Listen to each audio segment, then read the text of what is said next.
৩৯৮ জন মুসল্লিকে নিয়ে সৌদি আরবের জেদ্দায় গেল দেশের প্রথম হজ ফ্লাইট। সোমবার সন্ধ্যায় রাজধানী আশকোনা হজ ক্যাম্পের উদ্বোধন করেন ধর্ম উপদেষ্টা আফামা খালিদ হোসেন। উদ্বোধনের পর হজযাত্রীদের সাথে শুভেচ্ছা বিনিময় করে তাদেরকে সৌদি আরবের আইন কানুন মেনে চলে এবং দেশের ভাবমূর্তি ক্ষুণ্ণ হয় এমন কাজ থেকে বিরত থাকার অনুরোধ জানান তিনি। আর সার্বিক ব্যবস্থা নিয়ে সন্তুষ্টি জানান হজযাত্রীরা।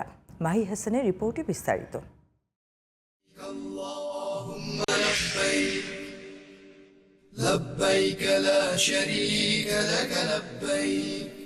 চাঁদ দেখা সাপেক্ষে হজের আনুষ্ঠানিকতা শুরু হতে পারে 5 জুন।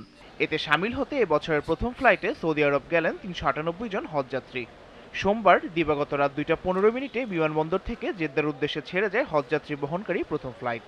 আশকোনা হজ ক্যাম্পের আনুষ্ঠানিকতা সেরে নির্ধারিত বাসে করে রাত 10টার পর থেকেই শাহজালাল আন্তর্জাতিক বিমানবন্দরে আসতে শুরু করেন হজযাত্রীরা। হজযাত্রীদের যাত্রা সুবিধাজনক করতে বিমানবন্দরে নেওয়া হয় বিশেষ ব্যবস্থা। এবছরের সার্বিক হজ ব্যবস্থাপনায় সন্তুষ্টি প্রকাশ করেন হজযাত্রীরা।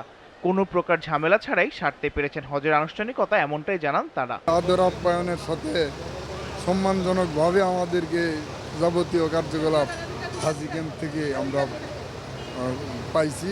সার্বিক অবস্থা মোটামুটি ভালোই মনে হচ্ছে, দেখা যাক। আশা করি যে সামনের দিকেও আমাদের ভালো হবে।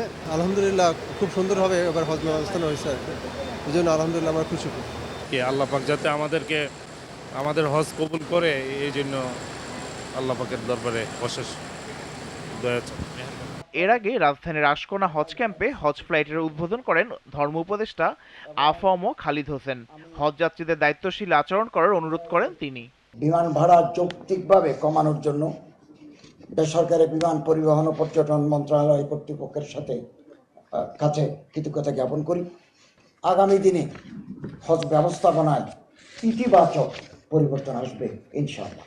হজ ফ্লাইট শুরুর প্রথম দিনেই মোট 10টি ফ্লাইটে 4180 জন হজযাত্রী সৌদি আরব যাচ্ছেন।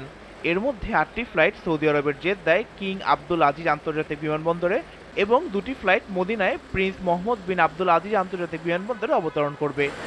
Mahi Hasan, GTV news, Dhaka.